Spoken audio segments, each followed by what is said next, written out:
திருமணம் என்பது பயமுறுத்த வேண்டியது கிடையாதுங்க. It is not something threatening. திருமணம் என்பது ஒரு ஆசீர்வாதம், ஒரு அருட்சாதனம். திருமணம் நடக்க வேண்டியது ரொம்ப கிரேஸ்ஃபுல்லா நடக்கணுங்க. திருமணம் சண்டேல நடக்கக்கூடாது. நிறைய குடும்பங்களை சேர்ந்து திருமணத்தை தான் பிசாசு கை வைக்க பாச்சிச்சு. ஏன்னா திருமணம் அப்படின்றது கணவன் மனைவி. யார் இவங்க? ஆதாம் ஏவாள். யார் இவங்க?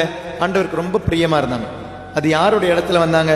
லூசிபர் இருந்த இடத்துல ஃபேமிலி வந்துச்சு. லூசிபர் பாவம் செய்து கீழே விழுந்த பொழுது அந்த இடத்துல ஆண்டவர் கொண்டு வந்து வச்சுதான் கணவன் மனைவியை.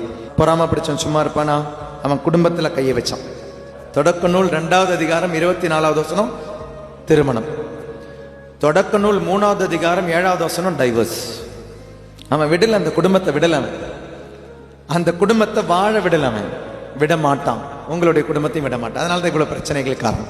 ஏஞ்சல் ஆஃப் லைட் இருந்த இடத்துல அவன் டார்க்னஸ்க்கு போன பொழுது அந்த இடத்துல வந்தது திருமண தம்பதிகள். விட மாட்டான். It's very difficult. அதனால உள்ள நிறைய விஷயங்கள் நுழையும். கவனமா இருங்க. உங்களுடைய குடும்பம் ரொம்ப பத்திரமா பார்த்துக்கோங்க. யோபுனுடைய குடும்பத்தை பைபிள் சொல்லும், வேலியிட்டு ஆண்டவர் பாதுகாத்தார். ஏங்க யோபு மேல மட்டும் ஆண்டவருக்கு ஒரு பாசம் கிடையாது. ஆண்டவர் அவன் மேல வச்ச பாசம் கிடையாதுங்க, அவன் ஆண்டவர் மேல வச்ச பாசம். அதன் வழியா அவனாவே வேலி போட்டான், ஆண்டவரின் வழியா. ஆனால் உங்களுடைய குடும்பம், குடும்ப உறவுகள் அந்த நிம்மதியில வாழ டிசிஷன் அது ஆண்டவருக்கு விருப்பமா? ஆண்டவர் அதை அக்செப்ட் பண்ணுவாரா? திருமணம் பயப்பட வேண்டிய ஒரு விஷயம் கிடையாது. திருமணம் ஒரு ஆசீர்வாதம்.